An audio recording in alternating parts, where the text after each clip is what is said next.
If you're trying to rank up, then you may be interested in my Rocket League 6-week course, the most in-depth Rocket League course there is. Learn the ins and outs of the pacifist system, learn and understand the fundamental way to play the game, understand the meta and how to crush it with hands-on coaching and weekly scrims versus RLCS pros and legendary Supersonic legends. And with a 100% 5-star rating, you can be sure that this course does exactly what it says on the tin. And it's the same price for every person. Message me for a free copy of the pacifist document, or if you're interested in being part of the next cohort, give me a message. And I promise, if you only message me for the document, I will not try and sell you the course. You know. The other thing with that is as well, like, yeah, there was still plenty of time left. Plenty of time left. Yeah. And these guys aren't a team. So I imagine if we get 2 goals, they're out. That's the way Rocket League has become, quite frankly. It's become quite sad now, Rocket League. In solo especially. So I'm just going to bump them back. I see Raid moving back. I'm actually going to play it to him. Nice. And I'll grab the boost. I know he's got boost because he just got the mid. And then I'm deep in there. And we'll probably get a play off the back. Raid's on the backboard. So he's forcing that play there. And the reason that's so good is he gets to flip. And I'm in position again based on... Whoa, I didn't even mean to jump. Based on nameplates. Again, based on nameplates. And here, based on the nameplate. And I've just saved the shot. But that's why you followed down the middle. Yep, there we go. So it's all based on the nameplates. Again, we see him turn his shot. Like, as soon as he turns, go, innit? Go, because he's got to turn and jump. That's so hard to do without mechanics.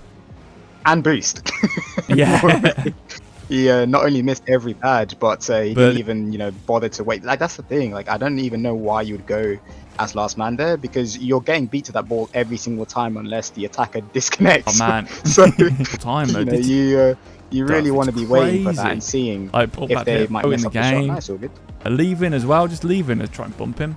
Yeah, but that's a good point as well. And what you do see with a lot of these players is they do 2 actions at once. So they'll like turn as they jump. I'm low on boost, by the way. I'll go backboard.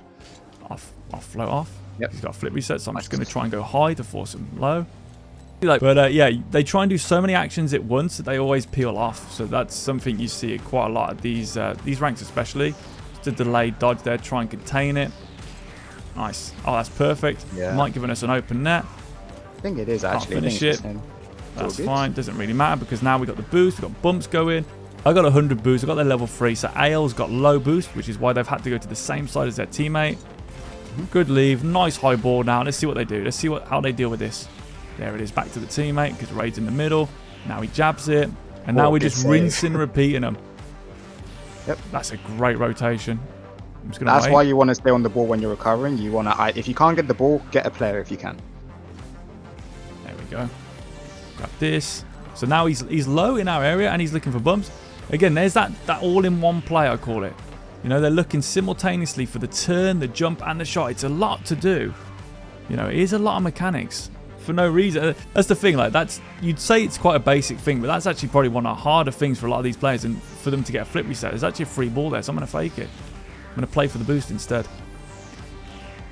Here we're just going to get a touch into the corner there, and then we can just recover. Make sure that when you're air rolling off a save or anything, you want to air roll and then land in a way that you want your car to be pointing exactly where the momentum is taking you. So for me on that save, I was moving backwards. So best thing for me is to face my car backwards so I can get back into shadowing straight away. Again, Raid's on the ball straight away, so I'll actually go ahead of that play to grab the mid boost. There we go, that's why. So when he gets the outplay, I've missed the open net probably, Raid. No, I haven't. But the reason is there, Ale is going to turn. I know he's going to turn. So I know for him to have a successful turn, he's going to want boost. And if he gets that mid boost as well, he may actually be more likely to back off because he might feel safe to be able to drive back at speed. If there's a little window there, I'll quickly grab that mid boost, knowing that Raid's safe, and yeah, just wear him down that way as well. It's all about wearing the opponents down. It can be so many ways to do that. And that's why I love like ones. I think one's such a good reflection of twos, where that famous strategy in ones is you just wear them down, wear them down. Yeah. And again, we're not doing anything, but we've managed to get all the way into their corner, but we don't like the look of this. Don't need to do anything there. Yeah, wearing them down, that's exactly what you do. Scrub Killer and First Killer, when they first burst onto the one scene respectively, what they were so good at is not only just insane defense, but just their ability to just keep shooting. Like, it's not even like great shots, but like they just keep shooting and eventually they will wear you down. You will have zero boost eventually and they will score. they were really good at keeping pressure, and that's exactly what you should do. And again, comparing it to sports and real life sports, exactly like fighting. Another great example. Yeah. You don't haymaker all the time straight away. You got to jab and set things up, and then you go for the knockout. So same thing. Exactly. Yeah. And then I think we're just wearing these guys down. They should be out of here now. That's 3 goals. Yeah. There we go. Like it's programmed. Yeah, so free. So again, we're just wearing them down. Jab, jab, jab. That's another thing, isn't it? High balls. Yes. The power of high balls, because this is another thing as well. Like people, yes, possession is king a lot of the time. Possession is king, but high balls, man. You can throw that ball high and make them work as long as you're putting in these little rules of I'm in this place. They're working for it. Obviously, if they were already sat on the backboard, I'm not going to play the ball to the backboard because it goes right into their hands. Hard, high, anything high, really. I always say just anything high. Like that's terrible. That's meant to be an example, but again, I can try and back off. Yeah, again, like the thing is, the reason why high balls are so good is because they have to use boost. And if you can either collect boost before they can recover or shoot quicker than they recover, you will score. And that's why possession is so important if you're, of course, smart with it. It's because, at the end of the day, ideally, you want to score in an open net. You want to get the ball around all the defenders and shoot in the open net. Ideally, that's how you should play Rocket League. So always good to keep that in mind.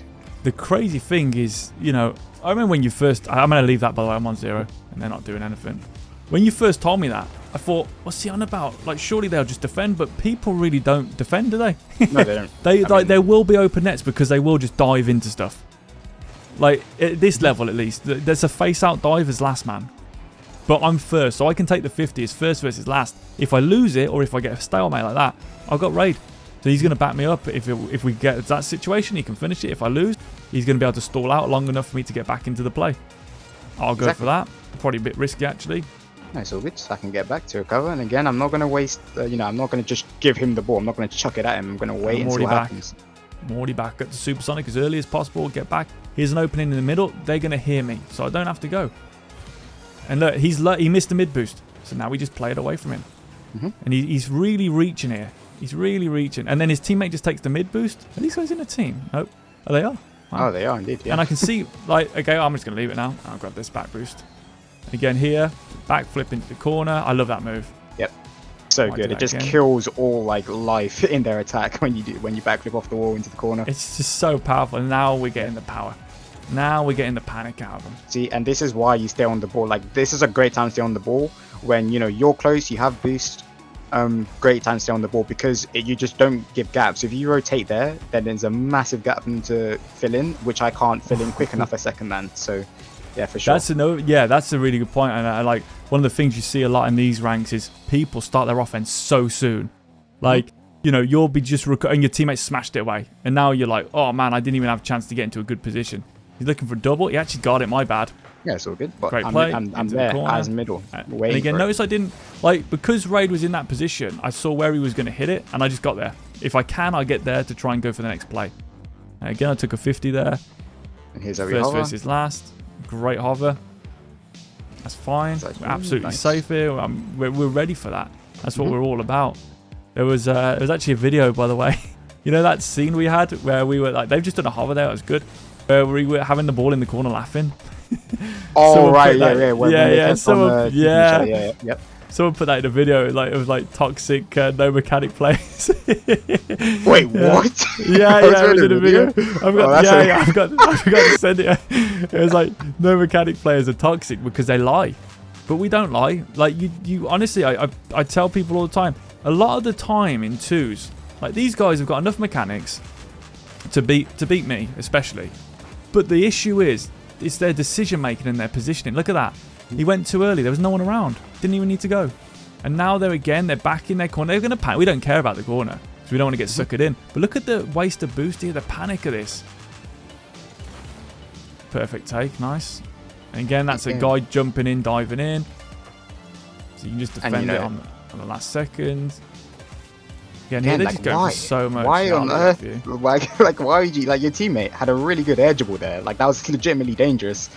And I was honestly thinking about doing a big hover because I was actually quite scared he was going to put that on target. And his teammate just comes in and spears him from the side.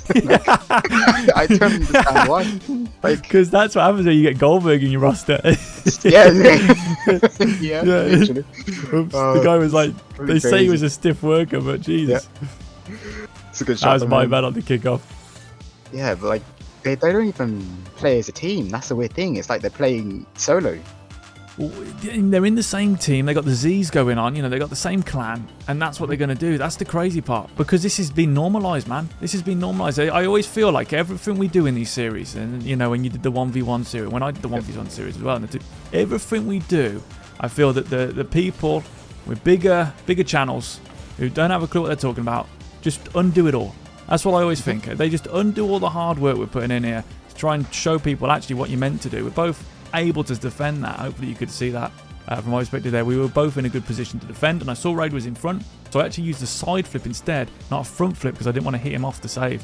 So it's just little things like that make a big difference. We're going to go up here and just one little touch at the end, because if I didn't touch that, then he's just going to barrel through me, probably kill me. And again, the touch is going to be away from himself. They are going to touch the ball away. There it is again, away from himself. I'm actually going to tell on this because I can see he has no boost, so I might as well use my boost and get in the play. Again, there's a gap there, so he's going to stretch himself. I'll take it here. He might look for demos. I'm just going to jab it, and there it is. It doesn't matter. Just smashing it away. And a little thing to note there, right, when you did that turn, it was because you were able to rotate ball side. And so what happened was, it's easy for us to get those possessions because we haven't given that space. We haven't given that gap. Easy turn into the play, and it's gone. And that is why communication is also key. And especially if you're solo queuing, in an ideal world, right, there are obviously, like I said at the start, there are times you want to stay on the ball and times that you don't. You want to make sure that you are on the same page with your teammate. If you're not in comms and you're playing solo queue, then you really need to adjust to your teammate and see what he does. If he's on the ball all the time, then sorry, but you can't do the same. You really have to fill in their gaps that they're making, otherwise you will just lose. So yeah, you also got to be able to adapt. If your teammate is passive, you can be slightly more aggressive, and vice versa. I honestly believe the best example of that is Daniel and Beast Mode. Like Daniel is a twos team. Yeah, there's a twos team. Yeah, well, when they won that whole, I mean, they went undefeated in game as 8 and 2v2. I've never seen anything like it, and it was because Beast Mode stayed on the ball, rotated on the ball. He just stuck to the ball like glue, and Daniel just played passively. And that's the thing. Ego gets in the way of this game a lot. You know, you can have no points, but you can be doing a lot. Like Dennis Rodman obviously had the rebounds, but like little things like boost pickups, bumps here and there, little fakes to give your teammate a free ball, you know, or give them an easy shot to save. Yes, they'll get a save out of it, but it could have been thanks to you making it easy for them. I'm going to go up now. Oh, my bad. Probably should have gone up a little bit earlier. You're good, actually. You did the right thing. What happened to me is I actually messed up my wave dash there, so I couldn't get back just in time. The reason I didn't go up early for that half, from my perspective, is because once he got that first flip reset, it just looked really weak. Didn't look like he was going to be able to get much onto it, and he didn't, you know. But it was just the way he placed it quite nicely. Well, you see, this is actually a good example because now we've got some very mechanical players here. As we just saw, that guy literally scored a double reset. So, you know, there's no shortage of mechanics here, and we'll see just how many positional mistakes they make in this game. I could be wrong, they could make none, but we will see. No, but we just seen two there. He's facing backwards 3 times. This guy's been on the ball and he's faced backwards 3 times. Now I'm with him. Okay, bad from me, but I see Raid. I'll tap it to you. Sorry, Raid. It's all good. And we're good. We're good. Because we're near the ball, we get the 50. It doesn't really matter. Again, they've gone for a bump on net for me, but that means it's a 1v1. Raid's just got the mid boost. This is going to be a nightmare for Trick because now, yeah, exactly. There's the level 3. There's the level 2. And slowly now, and I go back to net and face out as soon as I can. I want to face out here because I want to be able to pick it up if it comes out. There it is. So I can get that high because I know he's struggling. There it is. Great touch. Got the double. No beast. Nice stuff. So it's like, that's all we're after. Like, soon as we get that 2v1 or that hint of a 2v1, chuck it up, and notice I throw it up more towards Raid's side. That's another thing that drives me crazy. Like, you're on my left and I just smack it to the right. Yeah. You know, it's solo queue. The idea is if you get a 2v1, I am trying to shoot towards the net, but I'm going to do it with a slight bit of bias towards where my teammate is, so that if I miss, it's no problem. I'm going to try and put that behind them, go for demo, try to look for the monster kill. Nice. The double kill, you know, triple kill. Yep. So here we go. Flip, reset, Musty in their half. I'm just going to back all the way off with this. Waste of time. See, and that's the thing, like he had 2 resets there and did exactly the same as what a normal clear would have done, because he didn't even get past half court. So, you know, again, it just goes to show you that these mechanics, they can be great when you know when to use them. Yeah, best friend and worst enemy. Yeah, and that's what we want to show a bit more in this one. Is if you, again, the issue is you don't actually need a lot of guys. I said to Ray before, if you want to use mechanics, use them. But it's like, well, where do I use them? I mean, that's more mechanical. That's what you would say was smart mechanics, because you're close to the ball. Look how close he is. See, he just stays close. And I guarantee rhythm break shot at the end there as well. Beautiful. Because look, these two are way more mechanical than me and you. I mean, he's done a double reset. I can't do that. But I can't do one. Yeah, and like even just a tiny little air dribble just to get it over one guy, and then just rhythm break shot, and all those mechanics are pretty useless when the ball's in your net. So it's about Zane. Like, look, he's just not going to hit that. Like, it's bad. But like, as soon as he hits that, I know he wants a psycho, and I go, "What's the?" I've seen pros try this for hours and never hit him, so I don't think this guy's going to hit him. That's my philosophy. So I push up, and again, if he does hit it, Ray's behind. So because we're playing solid as a team, I can actually take a risk. Well, it's not even a risk really, because it's percentage play. Quick tap over the top, trying to rhythm break him with a double jump, didn't get under it enough. I'm going to flick that on my exit to grab that mid boost. Yeah. Just to sort of keep that difficult for them. It means they can't get onto their offense as quick as they'd like. And already they're tackling each other. There we go. We're going to keep it close. And he's just turned, so we're a shot on. It's going to be really awkward for him, and now we're starving him down. Yep. There we go. I'm going to grab the mid behind you as well, because that's that touch from you. That touch from you was so crucial in the opposite corner. That's what ones teaches you. Because in ones, if you make a mistake, like if you don't score on your attack in ones and the ball is in your opponent's corner, what you do is you tap it up in the air to give yourself time to get back. Do the same thing in twos. Yeah. It's to give you time to get back, and that's where you rotate out and let your teammate fill in the gap because you've had no boost to recover. And right there, I actually purposely went for a wave dash bump. I was low on boost. I didn't get the touch. I actually wanted to touch it to the corner there. And again, instantly into a plan B. Right, what can I do for the team to make it easier? I'll just go for a little bump. I don't even need to push out on that to the corner, because he's just going to throw it away. I know what he's going to do. So as long as I'm tracking his second man, I can actually see when to go. And I already knew Raid was there, so I don't even need to. That's the beauty of it. Raid's grab level 3, I'll grab level 2. So as they come forward here, once they make their play, they're out of the game pretty much. That's it. They're out of the game. They can't recover it. I can always take loads of time here. And also remember, we have a lead. And there is the mistake. It's a great save from him. But he's not going to save that second one. So, again, see, and that's a perfect example of what First Killer and Scrub Killer was so good at. 2015, Scrub Killer in particular. Just keep shooting. Force the bad save, and eventually it will go in. That's why shooting's such an underrated mechanic. Yeah. No, people don't talk. And I don't know about you, Raid. I have never done, not that I've got a good, amazing shooter or anything, but I can usually finish what I'm after sometimes. But I've never done any of these crazy maps shooting on a brick wall or whatever the hell it is. I don't know if you've done right, like workshop maps? No, I haven't, because I'm A, too lazy, and B, I don't really see the point. I mean, I can kind of see the point for shooting ones. Those make sense, of course, but like ones where you're flying around don't make that much sense to me. As long as you can, as long as you have the ability to control your car when you need to and how you need to in real game situations, you don't really need to fly on those maps unless you like doing it. Yeah, I mean, that's a fair thing. If you like doing it, then fair enough. But if you're doing it because you legitimately think it's a necessity to improve, not too sure why. Because you need experience. It's like in chess, if all you do is play puzzles and not play actual games. That's true. Okay, you're good at playing puzzles, but you need real game experience. You need to be able to practice openings and your tactics and your end game stuff like that, which you can't practice on puzzles.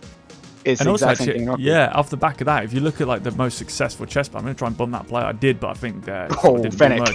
Yeah, I didn't really get much on that bump. So if you look at a player like Magnus Carlsen, he doesn't really do an opening because he's got so much game experience. He knows, he can almost tell what's going to happen. So he does really weird things. But yeah, that was my bad. Tried to get a bump on him because I knew it was too late for the hover.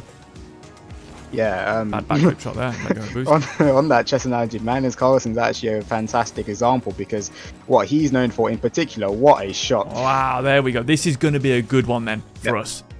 Perfect. This is exactly what we want. Yeah, but just to finish on my analogy, what Magnus Carlsen's really good at is he's actually known for not even preparing that much for his matches, and he just uses intuition.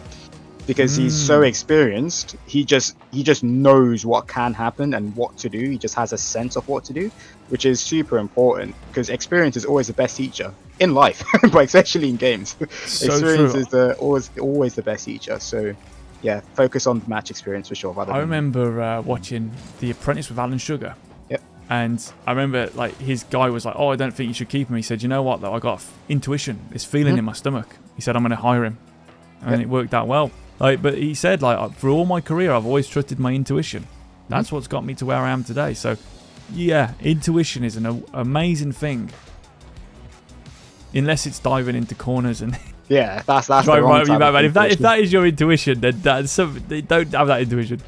But I suppose that comes from sort of practice, like you say, the practice and getting used to doing certain things. And we're up this time. I think I've missed it again. I don't want to hit that just against its own goal. But this what this player is doing a great job of is they're putting that ball high. So they've got the mechanics, but now they're like chucking the ball high over and over. They're making it very difficult, although they did go for no reason there. Now we've got 2v1 straight after this guy. They're dead. Nice. Good demo. Well played. So again, as soon as you got a 2v1, intuition, kill him. Yeah, that's a good your one. intuition. and the thing is, like, especially in that situation as well, that was a good demo to go for because I had the ball in the air, but it was a slow edge ball. I didn't smash it towards him, so I always had control of the aerial 100% of the time. So if you couldn't get the demo, I could always adapt. Yeah, which is perfect. very important. This guy has got great mechanics, flicks and everything is on point. Yeah, he is really good. Like, this guy's on it. So that was bad for me. The 50 I wanted sort of stuck me into the corner. I'll follow up. Yeah, this is good though. This is a great proving ground, but also, yeah, we want a challenge. So this is great. It's good to have a challenge. I mean, look at that. Bloody hell. Okay, I mean, that is good mechanics because, like, obviously he messed it up, but he's actually been quite efficient with it. Like, he's actually not, like, he went onto the ceiling, took a second. So that guy's on the backboard, so you'd be crazy to challenge that. So what are they after? Nice flick. There we go. So play it into your teammate's hand. Force them to make a play. And Raid's there as the second man. His goal is to find those gaps. There we go. And then my goal is to also like lose the lead the gaps into him. I'll go on this one. Yeah, nice. And that one as well. That's a 2v1, so I'm going to move forward quite heavily. You actually managed to get the ball and the boost there. This is a very good player. Look how close they are though. This is great. Okay, that's actually quite good for us because we have a 2v1 now. He's gone straight away, which is well from him. I'm going to move that to the side, just in case his other teammate went. I'm going to just 50 that, just to mix it up a bit now because they're doing quite a good job. So give them something different. Difficult bounce here. Luckily they've gone, so I just turn away. Yeah, I wasn't sure where he was to see, and that's where vision was not good for me because I just assumed he was there. If I maybe took a quick second to check, I could have seen that he wasn't there. There we go. We got that 1v1 again. Yeah. I did hit the ball away there, but I did want to clear it so we can actually get something going. Couldn't get the demo. That's a shame. That was a really good idea. I've took the mid boost. Raid, that's perfect. So he turned straight away. I've tried to take that level 3 demo. I know Raid's low on boost, so I'm going to leave the mid. Okay, let's see if we can get around this guy with a dribble. There we go. Nice take as well. Well played. Oh, I didn't get the flick. My bad. I was expecting to send that right into the top corner. Right, I'm already moving into the space here. So I'm already moving into that level 1 pad where they're going to be. And again, let's see if we can out-dribble them with a cut. Little shot there. These guys are doing a good job defensively, though. There we go. There's the mistake. I'm moving away. Yeah, you can tell, like, especially the long-named guy. I'm not going to try and pronounce his name. But, yeah, you can tell he's I'm pretty sure he's an SSL. Like, I'm not going to lie. Because he's got great mechanics and he's not being brain dead about it. He's actually very smart. He sometimes goes, but he knows when he can and when he can't. So it's a very, very well played. And the thing is, a lot of these players in C2, C3, they may have the mechanics, but they don't have the game sense that this guy had, for example. So I mean, obviously your account is much higher than mine at this point, so I imagine we're probably playing against the Grand Champ 1s, which actually at the beginning of this, currently in this season, is quite high up. That is true, because I think SSL is, well, yeah, SSL is basically top 100. Yeah. So that's when you know the season is very, very raw, because usually, you know, SSL is nowhere near top 100. And we'll see you next time. Peace out. Peace. See you in a bit.